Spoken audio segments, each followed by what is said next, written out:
Welcome to the Women's Soccer Season Preview here on the Spartan Digital Network. Deno Merrick is our guest. And Deno, as you sat down, I asked you how you're doing. You said long days. Well, women's soccer, you guys are starting practice like before the sun comes up, man. What is up with this?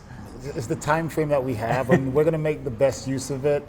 There's some benefits to it. It's cooler, so we kind of get out of the heat, which helps. Yeah. But there's also a backlash to that where we don't get to deal with the temperatures. So when we do play regular season games at midday, so it's a double-edged sword. But we work with other teams, so that's a part of the process. Yeah, so. It's a discipline thing too, man. If they can get up at whatever 4. What do you guys do? You start at 6? Is that right? We start at 5:30. Oh my on goodness. the dot. Well, technically 5:20, and then we'll start the warm up at 5:30. Yeah. But they got to be in the locker room by 5:10. That's just part of the process. Coaching staff has to be there a little bit earlier. Yeah.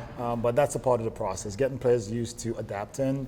And it should help them on the field tactically as well in terms of adapting to opponents, different things that will be thrown at us. Right. So let's talk a little bit about the season upcoming. I kind of looked at your schedule and everything. You don't shy away from tough competition, that's for sure. I mean, obviously you have to play your AMC opponents, and that of course, Columbia is always really tough. But you guys schedule CMU again this year. They're good. Your schedule is just littered with top quality teams, Yeah, and I like to do that for a number of different reasons. The player experience itself. It's one thing when we play average or teams that are weaker than us where we'll win every games, potentially. I want the players to be able to grow.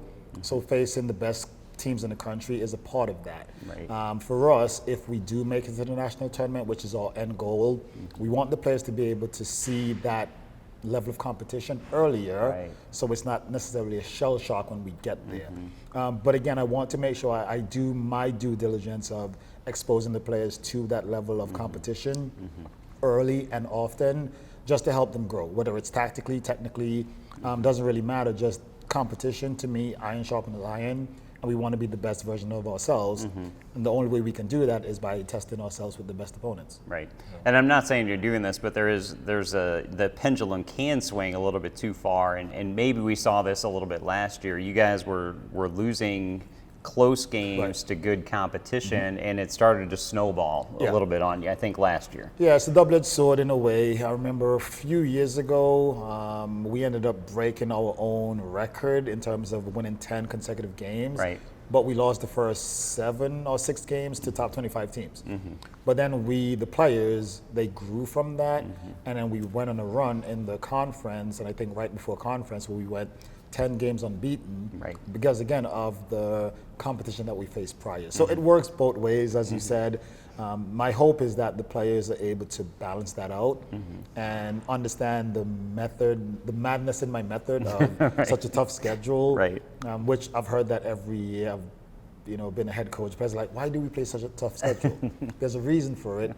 Once they understand and buy into it, they're like, makes sense, coach, we can deal with it. Yeah.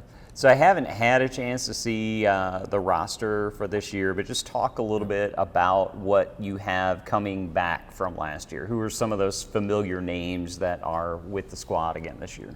Yeah, so we have a core group coming back. We did lose a core group, which does happen every 3-4 years or so. Freshmen coming in that graduate, transfers coming in that graduate. But we do have a core group coming back. Gabby Matley started pretty much most games for us last year. Very good player in general. Skylar Hollinshead, who was one of our top scorers last year. Gabby Woods is another one. So we do have a core group coming back. Again, we lost a big portion of the midfield. Luckily, Emma Seltzer, she is now in her 3rd year with us. She's been tremendous from us from her freshman year all the way through. So again, we do have a very core group coming back, which is a major plus. And then we've added some good quality in terms of freshman transfers coming in. So I think we'll be a little bit more robust of a team this year, a little bit more dynamic in certain areas, which is what we lacked a little bit last year. And I think the players from last year as well, they would grow a bit more because now they understand our playing style a bit more, tactically how we want to attack, how we want to defend.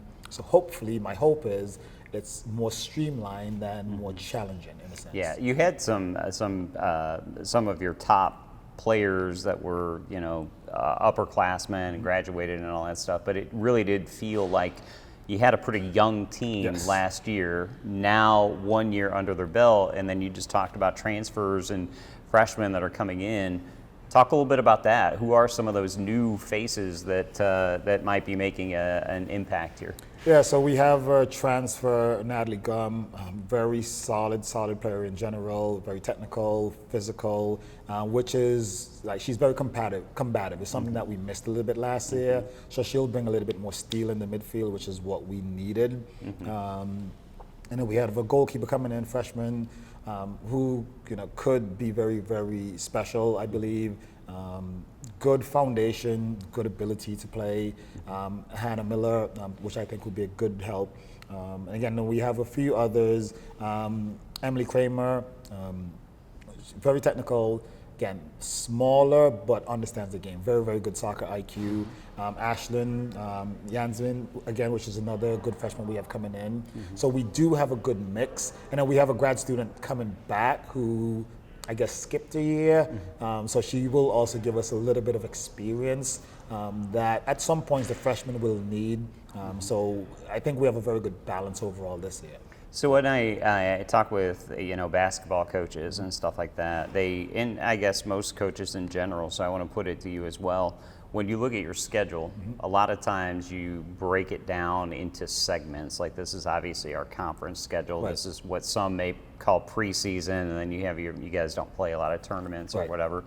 But how does that work in your mind as far as, do you break your schedule down into, okay, our first month is this, and then our conference and things like that? Is that something that you think about, or is it just, it is what it is? No, for us, we know the schedule that we set in terms of teams that we're going to play. That's just standard. But we take it game by game. We don't look past any opponents. At least that's what I try to put into the players' frame of mind. We don't look past any opponents. We take it practice by practice, game by game, next opponent up. That's the way we view things.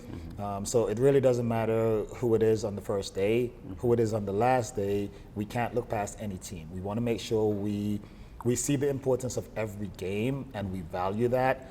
Because again, with the seniors, it will be their last year. I don't want them to look towards the tail end of the season and miss the most important parts of us gelling together earlier on. So we take it game by game, and then we go from there. Once that game is gone, then we focus on the next one. And the games turn around quickly for us, so it's not that we have a whole lot of time to relax and kind of sit back. It's focus on this first game, and that's our preparation. Our first game is Baker. That's our preparation. We're not focused on anybody else until after that game, and then we go from there. Right. You guys had an alumni game on Friday. Tell us a little bit about that. Looked like I saw pictures of it and things like it. Looked like a lot of fun. Yeah, so the alumni game for us, it's important that we get the older, familiar alumni back to do a few things. We want to help them. We want to use them to help encourage the younger players, the younger generation, and for them just to get a feeling of the history that has been in place for a very long time. So the games are always fun. We're not concerned about winning or losing. The alumni game has never been our thing, but we want to make sure that we build that connection. We want the players that are here now to know what the older players went through, what it took for us to get the program to the stage it's at, and for them to understand they're also part of that legacy. At the end of the day, it is their legacy, so we want to make sure that they buy into it. They buy into the tradition that we have as a university, as a program, and know that, again, it's their legacy that they will leave. So the alumni games are always fun. It's a chance, again, for the current players to meet the older players, for the older players to share stories about what they went through. And there was even a moment where some of the older players were talking about, we did a lot of running because of XYZ. It seems like you're getting a little bit softer, coach. I'm like, no, not really. It's just we're adapting to different situations. But that's, again, it's a fun time for us to get to bring the old and the new together and just, again, build that connection. I love it. So, good luck. thank you. Deno Merrick, he is the women's head soccer coach here at MBU, and you've been watching it on the Spartan Digital Network.